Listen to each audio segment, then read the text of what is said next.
Yes, y'all. That's Shad. Remember to remember. And before that, we had Wisdom featuring Sizzla Kalonji. This is Life. And on the phone, we've got the owner of the Detox Co. We've got Alessandrina Lerner. Hey, how is it going? Very good. And yourself? Very, very good. Nice to finally get talking to you. I know we were trying to get this organized before I hit the road, but we were able to make it happen now. Yes. How was your tour? It was fun. It was good time. Got a chance to get out to the mountains and see them, and it's beautiful out west on the west coast of Canada here, and it was a good time. Nice. Yeah, I've always wanted to go to Canada. I haven't had a chance to go yet, but I have a lot of friends from there, and it's like such a beautiful country. You're very lucky to live there. Thank you very much. Thank you. Yes, it's a good time up here. If you're ever up in Canada, definitely hit me up. So let's get into this a little bit. You've got your company, the Detox Co, and what you basically do. I've seen some of your videos on YouTube and stuff. You're kind of educating people a little bit on on health, on cleansing our bodies, cleansing our minds, getting into meditation. You're also a yoga teacher as well, so you do that. Tell the people a little bit about yourself and your story. How did you want to go? Well, you're in Miami now, right? Yes, I am. How long have you been there for? I've been in Miami for 16 years, and prior to that, I was traveling in Africa. Okay. And all over Europe. So before doing this drastic change and going into the holistic world, I was in the corporate world. I was actually an audit manager for three huge firms. So that's what I did, and I wasn't too happy with that. It wasn't really fulfilling, that part of me that wanted to help humanity, that part of me that wanted to feel like I was making a difference in the world. So, yes. Punching the numbers and all of that wasn't really doing that.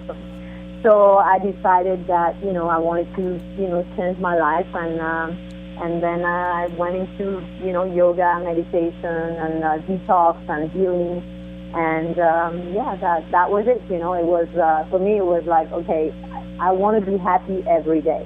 I don't want to just do something to make money. I want to do something that makes me feel happy, so that I can make other people happy. One of the basis for making others happy is to be happy yourself. Yeah. So that was the first thing. Let me work on myself, and then once I've got this under control, then I can kind of share whatever I've learned along the way, to help other people also find their own freedom. Which is, it doesn't have to look anything like my path. It just has to do with the vibration that they resonated, throughout the day. So it's about finding out what it is that makes you, thrive and makes you, feel alive, Definitely. It's so important to be happy and to be in a good, positive mind state. One of my friends was texting me today, and she was just, going through some stuff. She said she's really sad. She's like, I'm ready to cry. And I'm just telling her, like, just smile, be happy. You choose, your mind state, whatever's happening around you, can go away if you just choose to be happy in the moment. Right. And after a while, I'm just like, play some Bob Marley music,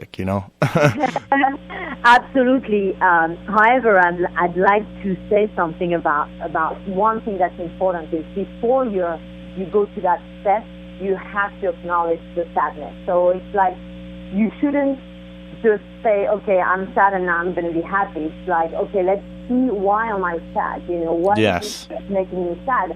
And once you go to the root of that, then you can release it fully, because you understand it. You understand the root cause of it. And once you educate yourself on shifting the mindset, by acknowledging the feeling that you have, releasing it, and then going to another emotion, and that's great. So that's what I've learned along the way. Like at the beginning of my shift, actually, sometimes I was forcing myself to go into certain states. I was like, kind of judging the sadness or judging whatever negative emotions would come up. Now I just embrace them, and I do something that's actually very powerful that I'd like to share tonight. It's called the Ho'oponopono mantra, and it's a mantra from Hawaii that's very, very powerful, that's used by people in the healing world, and basically it's shifting everything to love.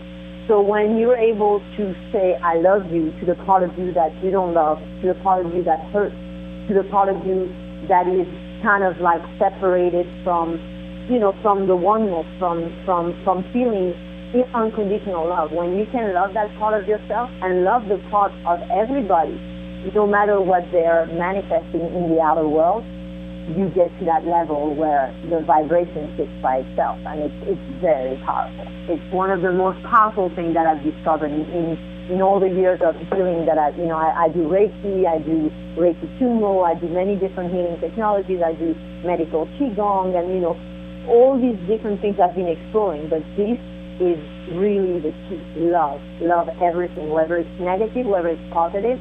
It's an aspect of the universe, it's an aspect of God, and once you can love it fully, then it's like an experience that you're having, and you let it go, and then it leads you to wherever is your next step.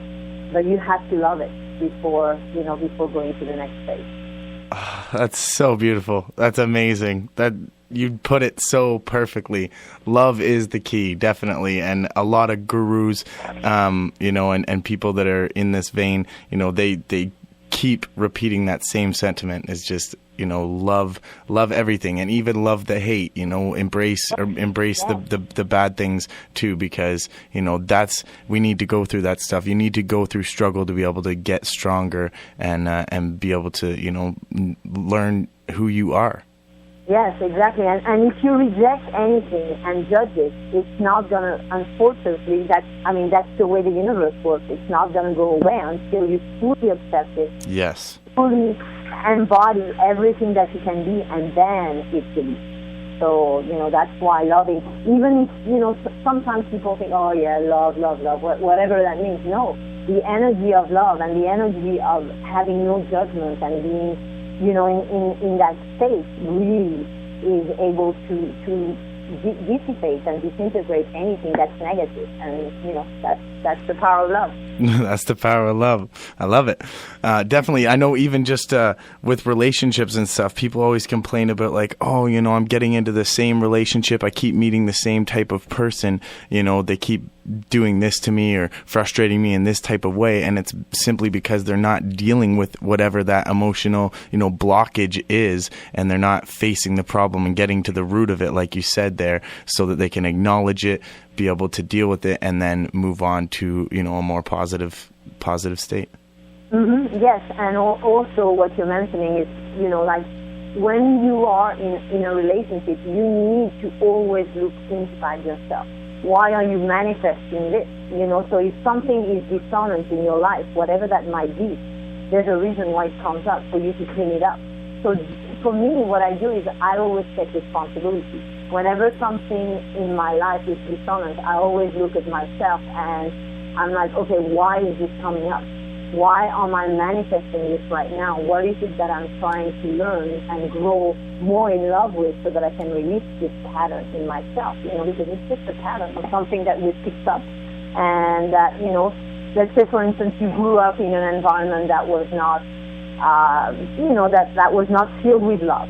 Then how are you going to be able to have love come into your life if you don't even know what it feels like? Yes. Like little by little, you explore and you begin to grow closer and closer to that state of love. And things that were in your past that you have as patterns are going to come up and manifest. And every time you're going to love it, it's going to release and release and release. And then one day you'll realize that the things that were in your body that were calling out those negative patterns, they're gone. They're gone forever. They no longer have any reason to be there, because you've loved them so much that they don't need to be there. Yes. And the beautiful thing about that is that once you do that for yourself, you spread that energy, you spread that vibration into the universe. So you're also affecting beings. When we talk about the butterfly effect.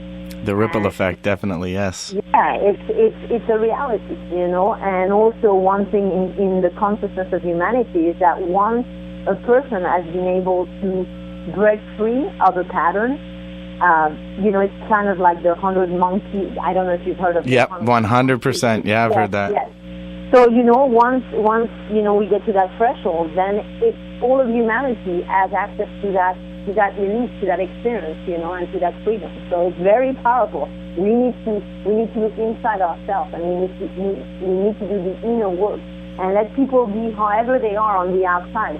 That is really irrelevant, because once in your reality you start shifting, everything in your life is going to shift. Whether the people come out of your life, whether new people come into your life to reflect the love that you have for yourself, this is what's going to happen. So it doesn't matter what right now, who is in your life, what they're doing to you. They're not doing anything to you. They're here to help you grow, And once you take responsibility, everything really, just becomes like a miracle. It's like, I love Lenny Kravitz. He's like, he's like my muse. And, he said, welcome to the picture show. What's in your life, never know which way to go. You don't know if you're going to be right or wrong, but it's all about just watching the show, be there and be present to the show and deal with it with love, and love. Let love rule. Let love rule. I love that. Definitely. Working on ourselves is something I think a lot of people neglect. They're always worried about, somebody else and, I'm going to help this person and help that person. But going inside and truly, trying to figure out yourself is so important. One thing that I've been just introduced to recently within the last year or so is flotation tanks, sensory deprivation tanks. So we just got one installed here in my hometown of Guelph, and I've gone down and done a couple of floats. And, I think it's something that everyone should get into and embrace as something that's really good. It's like almost like a medication for your soul, and just like you get in there and you can just really dive deep into yourself and, fix anything that's giving you a hard time or giving you troubles. Do you have those tanks out in your area, and have you had any experience with them? So I don't have those tanks in my area. I have heard about them, and I've heard they're absolutely amazing. And I'm all for exploration of all those things because they're amazing. They give you an experience. What comes up when you say this is whatever it is that brings you to that state of where you get to the core of who you are, where you get to that peace and that love and that deep understanding of your soul. This is the most important thing, is to bring it back into the world. Mm-hmm. So one of the things that happens with people who are yogis or who meditate or who do all these things, they meditate, and it's kind of, they separate that from their day-to-day life. So then they come back into the world, and they're not really bringing that energy back into the world. So once you get the taste of that, it's, okay, I got the taste, I know what it feels like. How can I bring that back into my life when I'm in the heat of an argument, when I'm in the heat of whatever, an accident, something that's, really like where my body goes into contraction, and release that contraction, make my heart really open and expanded, and then bring that energy for everybody to share, because now I'm reacting to the world in that state of meditation. So meditation and all these experiences are amazing because we get to experience who we truly are, but then we need to bring it into the world. We need to really integrate it into our everyday living so that everyone can benefit from that experience. And I was recently really investigating different, interesting philosophers, and I fell upon Matt Kahn, and I was fascinated, by what he said. He says real spirituality comes out in relationships. And that's the truth. You can go to a cave and meditate, and great, you can achieve enlightenment. But enlightenment is how do you act on a day-to-day basis. We're in this body, we're in this world to make a difference. How do you act with the people out there? How do you live your life? How do you do your work? Are you always in love? Do you always have that space of expansion in your body? So give yourself that experience, find out how to get that experience, and then take it into the world. Not 15 minutes a day, all day long, as much as you can. Even when anger comes up, love it. Even when whatever comes up, go back to that state where you're open and everything flows in and out of you so you don't attach to anything. And that's the state where you can really, begin to make a real difference in the world. That's good. That's great. Definitely. I know I've heard that being echoed by a few different people, where basically we can make our entire lives, anytime that we're walking, anytime that we're doing anything, a meditative practice. One thing that I wanted to talk to you about, we're almost getting to the end of the show here, so we got just a little bit left, but I wanted to touch on this subject. One of my friends shared this article with me just yesterday. It was titled "Why Sex Should Be Treated as a Spiritual Practice," and it talked a lot basically about how once we get to a place like I'm sure you're obviously aware of our chakra system, and when we're together in relationships and making love, when we're doing it from our root chakra, it's not as, we can actually find ways of getting to a point of moving that love energy up towards our heart, and then even up further into our crown to a place where we have ecstasy. And like cosmic sexuality or something, as they refer to it as. But you as someone who practices this, really deeply in your life, how important is bringing spirituality into sex and lovemaking? Of all the teachings that that I share, Tantra and sacred sexuality is obviously, for me, the core of everything, because when two beings get together and they get to share something that is really sacred, they get to basically merge the masculine and the feminine energy back to one, which means that they go back to that space of oneness, of how we were created, being everything in the universe. Once you merge masculine and feminine, you bring back all the energy into one. So there's nothing more beautiful than getting into that state where basically you're not having sex to fulfill only your basic instincts, but you're really engaging with someone at the deepest level of being. That is to say that you are balancing each other's chakra. You're communicating at all levels of consciousness, not just at the root chakra, not just at the navel chakra, and all the emotions and energies that are involved in that. But you're basically balancing yourself out as human beings and then circulating the energies and sharing the energy to heal the body, to heal the mind, to heal the emotions of one another. And then, once you get to that level where you share that energy, from one being to another, and you know how to circulate, there's many different techniques to do that. You get to the point where you go into that state of samadhi, which is the same as when you meditate. So it's very sacred. Sexuality should be approached as a very sacred thing, and not just taken as, everyone is at this different stage of development. I never judge anybody, I never feel like, oh, this is better than this. Everyone is having a different experience on this earth. I personally encourage everyone to get to the level where they can experience, the world in the most expansive way, meaning that their heart is open. So integrating, the energies from the lower chakras and the energies from the upper chakra into the heart center, and having that communion with someone that has nothing to do with personal pleasure, but really it's a sharing, it's a loving, it's something where the individuality just dissipates. It's not about individuals anymore, it's that union, that sacred union. I don't even know how to describe it, because there's no words, when you go into that space, So it's very powerful, it's very sacred, and I would encourage anyone to really find out about Tantra, not as, a practice of sexuality, but really as a practice of unconditional love, and that's what it is, It's about really you choose a partner and you explore together the realm of divine love, of what it is to really love at the level of God, Definitely. I think you described it beautifully there. Thank you so much for doing this. I got to get out of here. I'm running over into the time of the next show here, but I would love to talk to you again another time. This has been excellent. I think all this information is great for the people to hear. So thank you so much for taking the time to do this. Very welcome, Robbie, and I hope you have a great night. Thank you so much. Thank you so much. Bye-bye. Bye.